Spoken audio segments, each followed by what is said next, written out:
मैं दिल्ली हूँ। मुझे गर्व है आप आजादी की 50वीं सालगिरह का समारोह हर्षोल्लास से मना रहे हैं और पूरी तन्मयता के साथ मेरी 5000 वर्षों की इस यात्रा में सहभागी हैं। आपने देखा कि नागवंशियों और असुरों के अत्याचारों से त्रस्त ऋषियों का समूह जब महाराज ययाति के दरबार में पहुंचा तो उनकी पुकार सुन के ययाति का हृदय दहल गया। उन्होंने नागवंशियों और असुरों को दंड देने के लिए सेना को कूच करने का आदेश दिया। सरयानावत पहुंचते ही उनकी भेंट एक सुंदर युवती से हुई। इस भेंट ने कुछ देर के लिए युद्ध से होने वाले रक्तपात की संभावना को भी रोक दिया।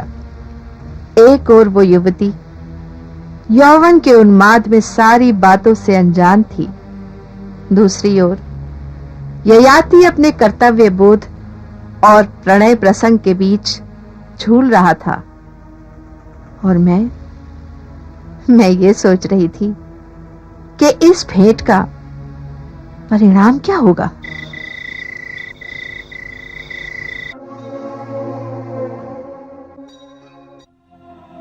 यदि नींद आ जाती तो फिर मैं कैसे आती?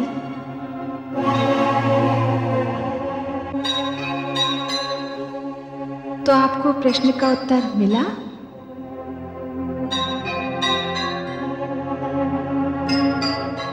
जो स्वयं एक प्रश्न बनकर रह गया हो, वो उत्तर कैसे हो सकता है?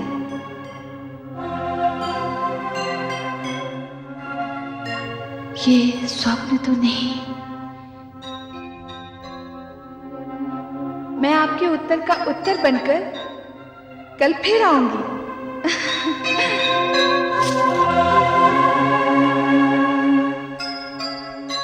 महाराज। सेनापति,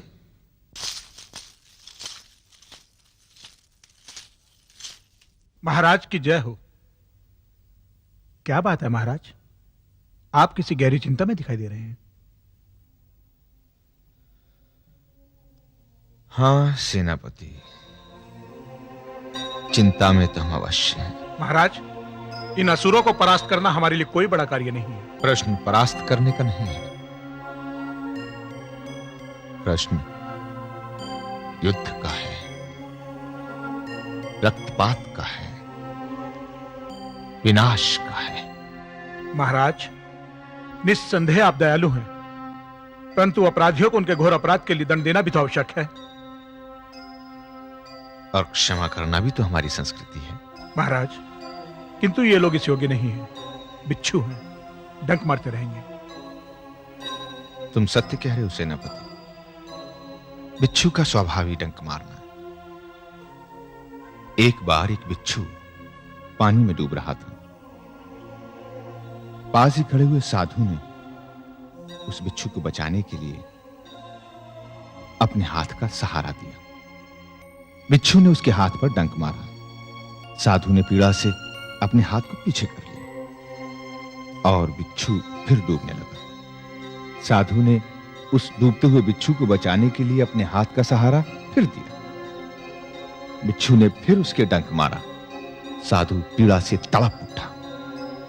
फिर भी उसने उस डूबते हुए बिच्छू को बचाने के लिए अपने हाथ का सहारा दिया। तब दूर खड़े हुए आगंतुक ने कहा, तुम बार बार उसको बचाने का प्रयत्न कर रहे हो और वो बार बार तुम्हारे हाथ पर डंक मार रहा है, यातना दे रहा है। साधु ने कहा, डंक मारना उसका स्वभाव है और बचाना हमारा कर्तव्य। वो जंतु जानवर होकर अपना स्वभाव नहीं छोड़ रहा, हम मनुष्य होकर अपना कर्तव्य कैसे छोड़ दें? महाराज, जानवर हमारी दया का पात्र है। जीव हत्या करना पाप है, किंतु अपनी रक्षा करने के लिए पापियों की हत्या करना कोई पाप नहीं है। सेना को आक्रमण करने का आदेश दूं महाराज? सेनापति, युद्ध अंतिम विकल्प होता है। इस क्षेत्र में असुरों और नागवंशियों के साथ और लोग भी रहते हैं। जिनसे हमारा कोई बैर नहीं। दोषियों के साथ निर्दोष न मारे जाएं, यह देखना भी हमारा कर्तव्य है। अतः प्रतीक्षा करना ही उचित होगा। जो आज्ञा महाराज।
कल तुमने कहा था उत्तर का उत्तर देने आऊंगी, और उत्तर का उत्तर देने में इतना विलंब।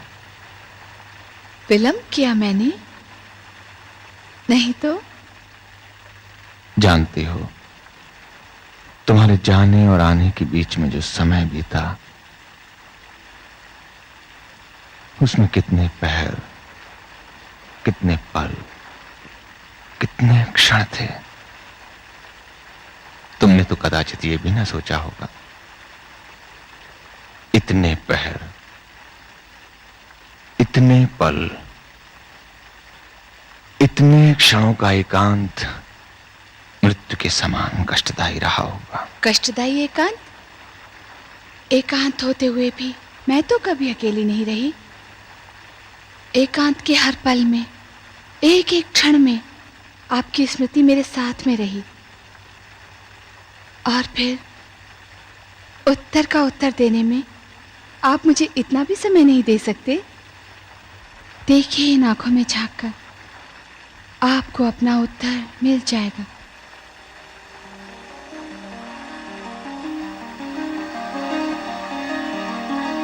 दिखाई दे रहा है, स्पष्ट दिखाई दे रहा है। किंतु तुम्हारी प्रतीक्षा का एक एक पल ऐसे बीता मानो कई युग बीत गए हों।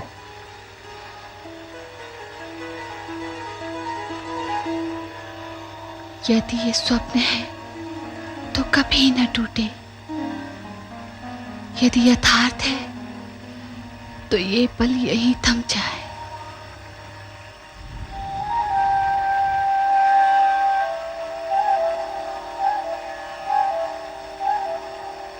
जी चाहता है ऐसे ही तुम्हें देखता रहूं। मुझे डर लग रहा है। डर? कैसा डर? कहीं आपसे बिछड़ न जाऊं। यदि आपसे बिछड़ी तो जीवन कठिन हो जाएगा। ऐसा नहीं हो सकता। हम हमेशा के लिए एक दूसरे के हो जाएं। मैं तो कब की आपकी हो चुकी हूं।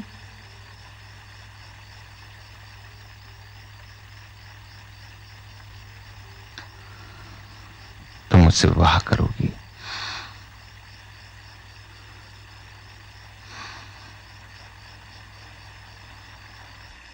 विवाह? क्या सोच रही हो?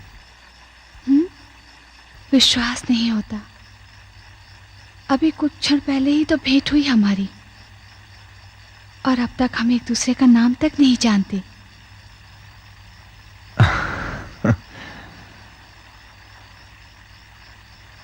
प्रकृति की सुंदर कृति की रचना करके रचयिता ने इसका नाम क्या रखा होगा?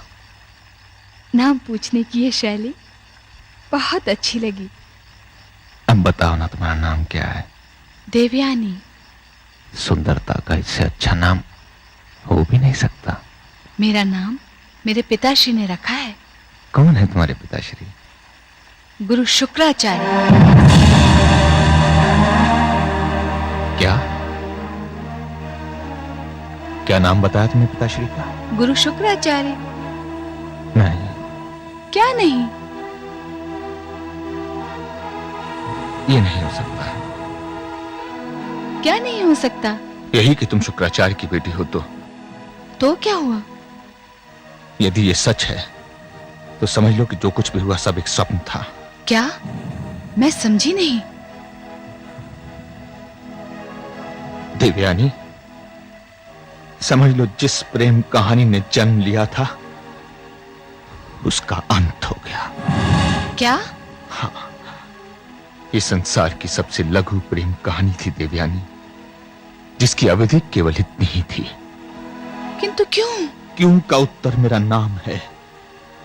मेरा नाम जान जाओगी तो प्रश्न नहीं करोगी। यदि तुम्हारा नाम जानने से इस प्रेम कहानी का अंत हो सकता है तो मैं नहीं जानना चाहती तुम्हारा नाम।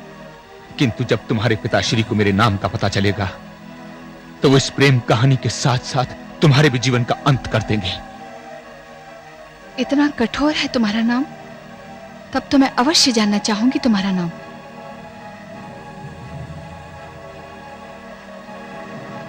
राजा ययाति हैं हम। क्या? महाराज ययाति? हाँ, असुरों के शत्रु। इस क्षेत्र में असुरों को उनके अत्याचारों का दंड देने के लिए आए हैं और तुम असुरों के गुरु शुक्राचार्य की बेटी हो, अर्थात हमारे शत्रु की बेटी। शत्रु की बेटी हूं, शत्रु तो नहीं। शत्रु की बेटी को किस नाम से पुकारेंगे हम? प्राण प्रिय, यही कहा था ना आपने? इसी नाम से पुकारा था ना आपने मुझे? उस समय इसका ज्ञान नहीं था हमें। किंतु अब मैं जान चुकी हूँ कि आप कौन हैं। फिर भी मैं आपको शत्रु नहीं मानती। तुम्हारे मानने न मानने से क्या होता है, किंतु तुम्हारे पिताश्री तो नहीं मानेंगे। कुछ देर पश्चात ये क्षेत्र युद्ध भूमि में बदल जाएगा। तो उस वचन का क्या होगा जो आपने मुझे दिया था? भेंट चढ़ गया वो वचन हमारे कर्तव्य पर। तो क्या आर्यपुत्र महाराज ययाति का वचन पानी पर लिखा एक वाक्य था जिसे नदी की एक लहर खा गई? नहीं, हमारा वचन अटल है मृत्यु की तरह। तो निभाइए उस वचन को, कीजिए विवाह मेरे साथ। अवश्य करेंगे विवाह, किंतु युद्ध के पश्चात। नहीं, युद्ध के पश्चात विवाह नहीं होगा, सर्वनाश होगा। और मेरा विवाह रोकेगा इस सर्वनाश को। शताब्दियों से जो मनुष्यों का रक्तपात होता आ रहा है उसे रोकेगा मेरा विवाह। बस आप एक दिन के लिए ये युद्ध रोक दीजिए, मैं कल फिर आऊंगी। तुम नहीं आ पाओगे। मैं अवश्य आऊंगी महाराज। इतना विश्वास है अपने आप पर? अपने प्रेम पर।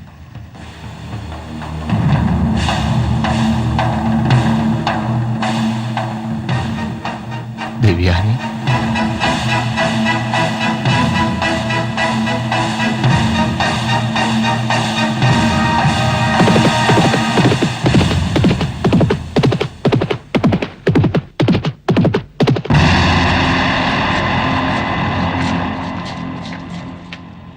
राजगुरु को संदेश दें, हम उनसे मंत्रणा करना चाहते हैं।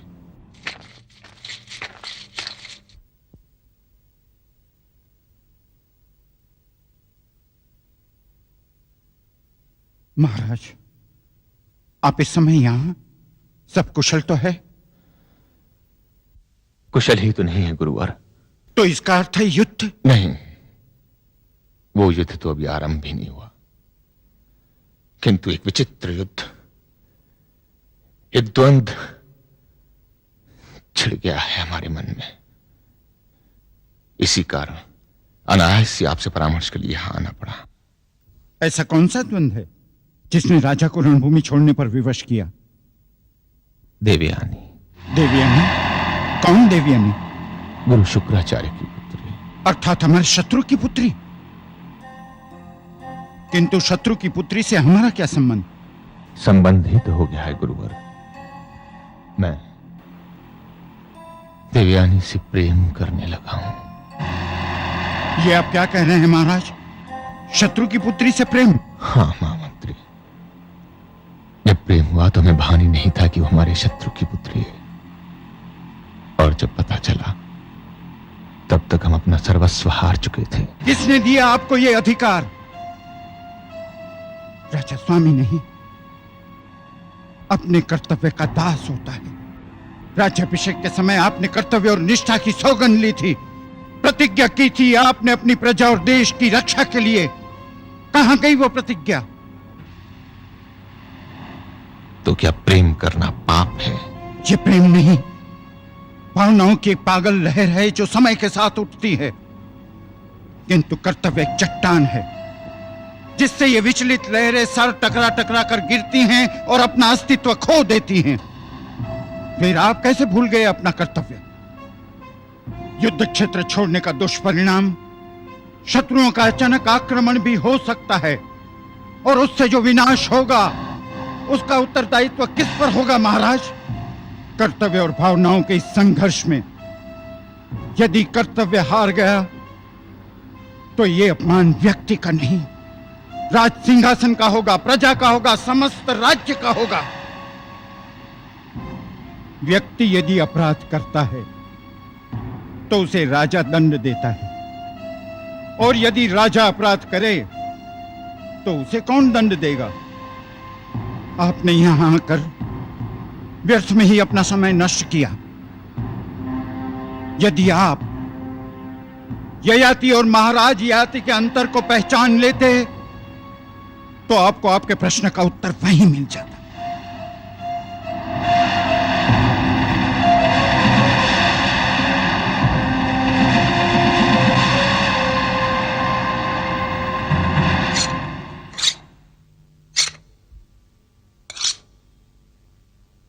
मुझे एक बात समझ में नहीं आ रही कि आर्यों ने अभी तक हम पर आक्रमण क्यों नहीं किया। लगता है कोई रणनीति बना रहे हैं। रणनीति बना रहे हैं या हमें जड़ मूल से उखाड़ने का कोई नया उपाय सोच रहे हैं? यही तो लक्ष्य है उनके जीवन का, हमें मिटाना। वो लोग हमारे वनों को काटकर पक्षियों के ठिकाने छीनते हैं, ये संस्कृति है उनकी। वो लोग मैदानों की हरियाली काटकर पशुओं से दाना पानी छीनते हैं, यह मानवता है उनकी।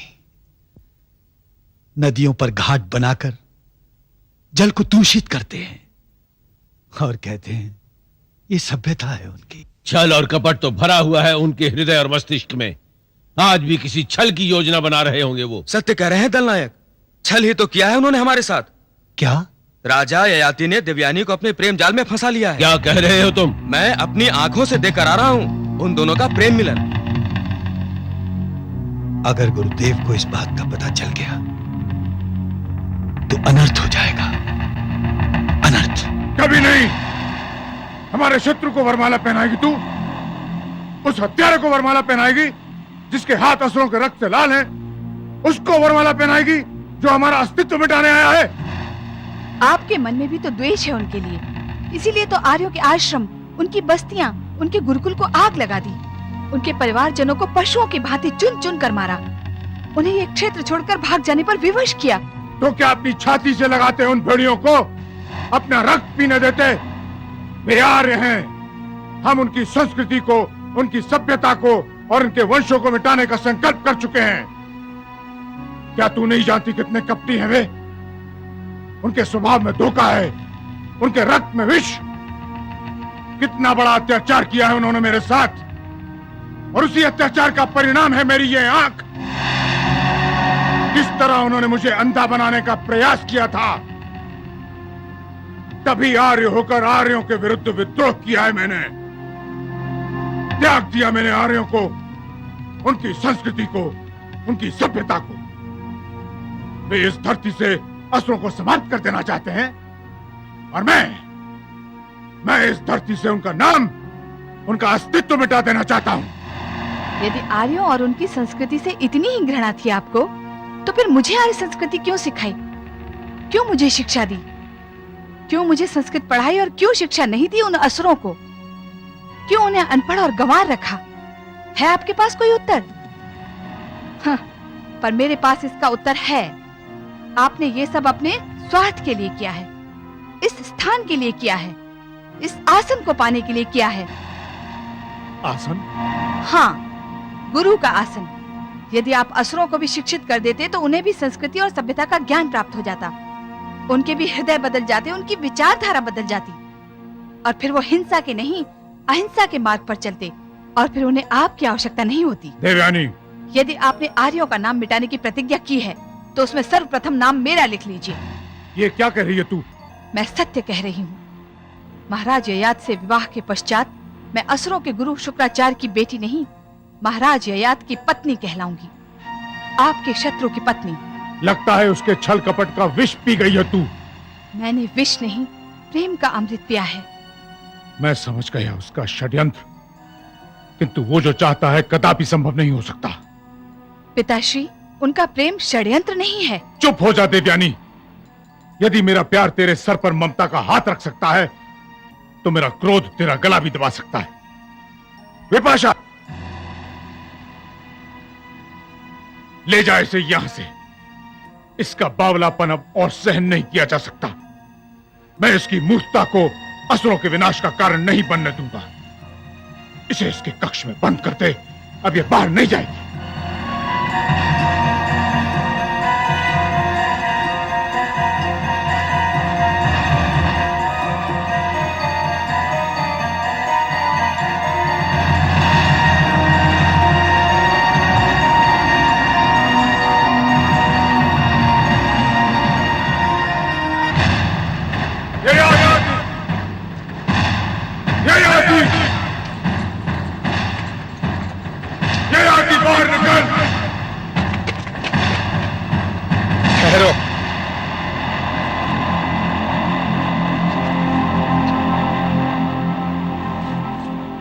प्रणाम आचार्य, आतिथ्य स्वीकार करें। ययाति झूठी विनम्रता दिखाने की आवश्यकता नहीं है। ये झूठी विनम्रता नहीं आचार्य, हमारी सभ्यता है। बड़ों का आदर करना हमारी संस्कृति है। और पीठ में छुरा घोंपना, यह भी तुम्हारी संस्कृति है। आप कहना क्या चाहते हैं? तुम तो युद्ध करने आए हो तो केवल युद्ध की बात करो। युद्ध नहीं आचार्य, हम दंड देने आए हैं। दंड देने आए हो या एक भोली भाली कन्या को अपने प्रेम जाल में फंसाकर उसके पिता को अपमानित करने आए हो? यदि प्रेम अपमानित करता है तो मैं दोषी हूं।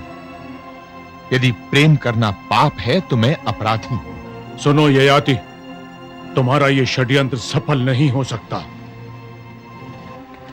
मैंने अपनी बेटी की मूर्खता को बंदी बना दिया। तो फिर यहां किस लिए आए हैं? यही जताने के लिए कि तुम असुरों को उनकी भूमि से नहीं निकाल सकते, उन्हें उनके अधिकारों से वंचित नहीं कर सकते। किन अधिकारों की बात कर रहे हैं शुक्राचार्य? उन अधिकारों की जिनके अनुसार हम इस क्षेत्र में रहते हैं। इस क्षेत्र पर असुरों का अधिकार कहां से हो गया? ये क्षेत्र तो हमारे राज्य का एक भाग है।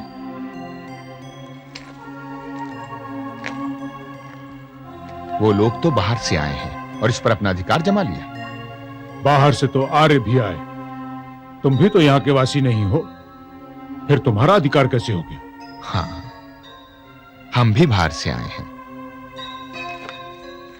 किंतु हमने इस धरती से प्रेम किया है, इसे अपनाया है, इसके शस्य श्यामला गुणों को पहचाना है, अपने रक्त से इसको सींचा है, परिश्रम का हल चलाया है इस पर, इसकी छाती से अन्न उपजाया है, वृक्ष लगाए हैं, कुएं खुदवाए हैं, हरियाली लगवाई है, ग्रामों का विकास किया है, आश्रम और पाठशालाएं बनाई, गुरुकुल बनाए, लोगों को शिक्षा दी है, विद्या और ज्ञान का घर घर दीप जलाया है, सुख शांति का संदेश दिया है, जियो और जीने दो की नीति बताई है, एक नई सभ्यता, एक नई संस्कृति की नींव रखी है। और तुमने क्या किया है? इस धरती को उजाड़ा है, इसे लूटा है, इसे आग लगाई है, बच्चों वृद्धों का रक्तपात किया, नारियों के साथ बलात्कार किया, उन्हें अपमानित किया। लाखों असुरों का रक्त बहाने वाले उन्हें पशु कहकर उनकी हत्या करने वाले, उनके मृत शरीरों पर अपने अश्व दौड़ाने वाले, उन्हें घर से बेघर करने वाले निर्माण की बातें करते हैं, सभ्यता की बातें करते हैं। धर्म के नाम पर नरसंहार को संस्कृति कहते हैं। लोगों को स्वर्ग का लालच और नरक का भय दिखलाकर धर्म की स्थापना करना चाहते हैं। भय और लालच का नाम धर्म नहीं है। जीवन बिताने के लिए आदर्श नियमों का पालन करना धर्म है। अच्छे कर्म करने का नाम धर्म है और बुरे कर्म करने का नाम अधर्म। किंतु धर्म क्या होता है, ये तुम क्या समझोगे शुक्राचार्य? धर्म का अर्थ मैं भली भांति समझता हूं। धर्म का अर्थ है अपने कर्तव्य का पालन करना, अपनी प्रतिज्ञा पूरी करना। और हमारी प्रतिज्ञा है आर्यों को मिटाना, उनकी सभ्यता, उनकी संस्कृति का नाश करना और इस धरती पर असुरों की प्रभु सत्ता स्थापित करना। तो फिर समझ लो, असभ्य असुरों के विनाश का समय आ गया है। असुरों का विनाश असंभव है ययाति। तुम असुरों के लिए मृत्यु के व्यापारी बनकर आए हो और मैंने मृत्यु को अपने वश में कर लिया है। मैंने असुरों के लिए मृत्यु के द्वार बंद कर दिए हैं। इसका निर्णय तो युद्ध भूमि करेगी शुक्राचार्य। कल का दिन असुरों के लिए विनाश का दिन होगा। तत्पश्चात यहां केवल सन्नाटा होगा, मृत्यु का सन्नाटा। कल युद्ध भूमि में असुरों के सर भी कटेंगे और आर्यों के सर भी। अंतर केवल इतना होगा कि आर्यों के मृत शरीर वहीं पड़े रह जाएंगे, किंतु असुर फिर जीवित हो जाएंगे। मैंने असुरों को मृत्यु से मुक्ति दिला दी है।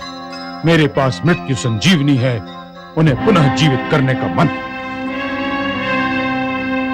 शुक्राचार्य, यदि ये मंत्र हमारे पास होता तो हम इसका उपयोग जन कल्याण के लिए करते, विनाश के लिए नहीं। किंतु तुमने वरदान को भी श्राप बना दिया है। चाहिए अब आपसे भेंट युद्ध भूमि में होगी। अवश्य होगी।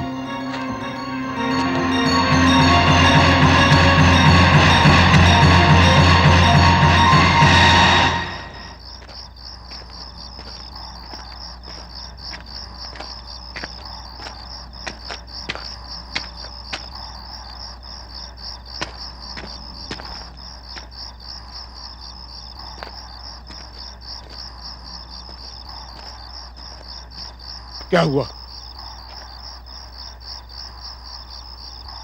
क्या बात क्या है?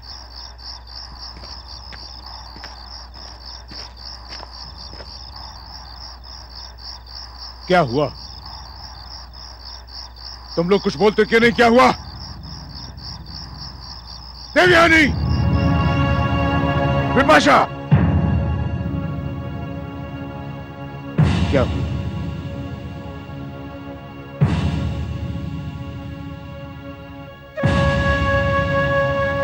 देवयानी,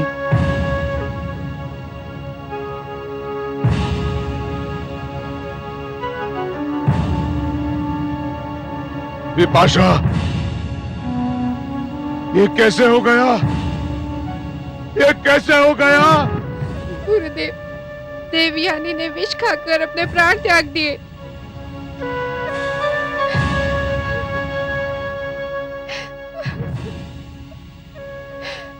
मर गई मेरी बेटी। मेरी बेटी मर गई।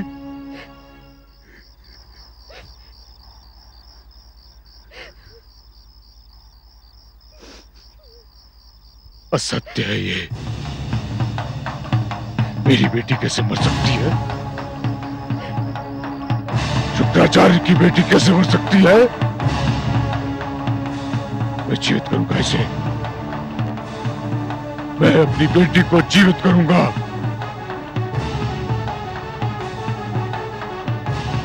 तू हवन की अग्नि प्रज्वलित कर। जा।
आंखें खोल बेटी, आंखें खोल, मेरी ओर देख, मैं हूं तेरा पिता।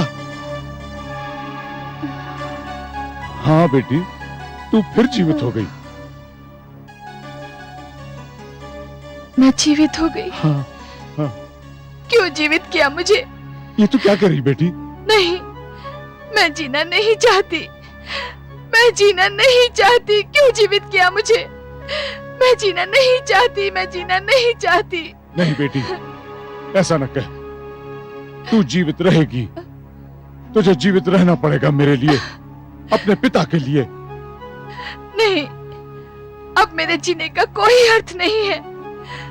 मैं जीना नहीं चाहती, मैं फिर विष खा लूंगी। मैं तुझे फिर जीवित कर दूंगा। नहीं, इस बार आप मुझे जीवित नहीं कर पाएंगे। मैं तुझे जीवित करूंगा बेटी, मैं तुझे जीवित करूंगा। मेरे पास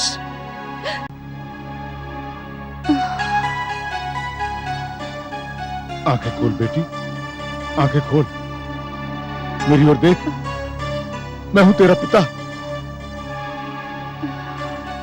हाँ बेटी, तू फिर जीवित हो गई। मैं जीवित हो गई? हाँ, हाँ। क्यों जीवित किया मुझे? ये तू क्या कर रही बेटी? नहीं, मैं जीना नहीं चाहती, मैं जीना नहीं चाहती। क्यों जीवित किया मुझे? मैं जीना नहीं चाहती, मैं जीना नहीं चाहती।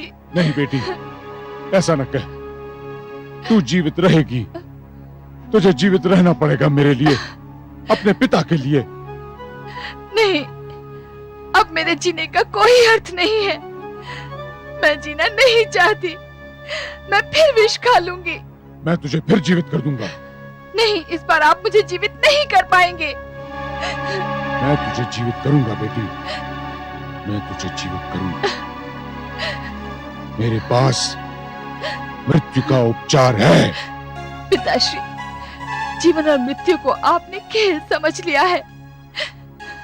सांसों के आने जाने को आप जीवन कहते हैं। आत्मा का कोई मोल नहीं है आपके लिए।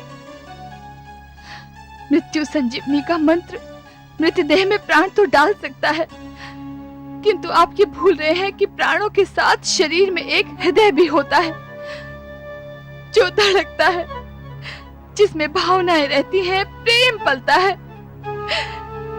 आप मेरी भावनाओं को मारकर मुझे जीवन दान देना चाहते हैं। कैसे पिता हैं आप? मेरे प्रेम का गला घोटकर, मेरी इच्छाओं की बलि चढ़ाकर मुझे जीवित रखना चाहते हैं।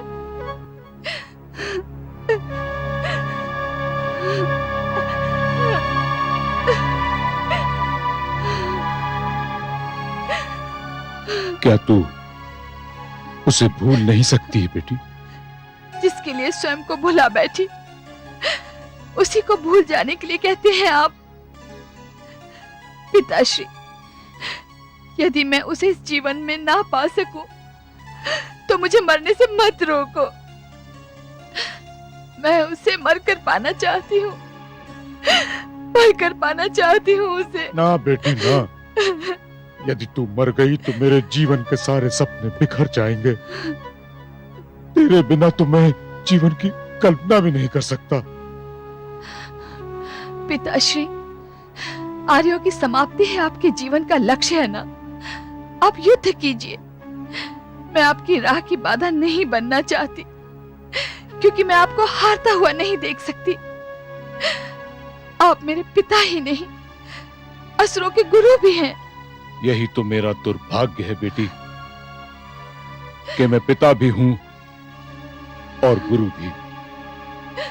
किंतु अब इन दोनों में से केवल एक जीवित रहेगा, केवल एक।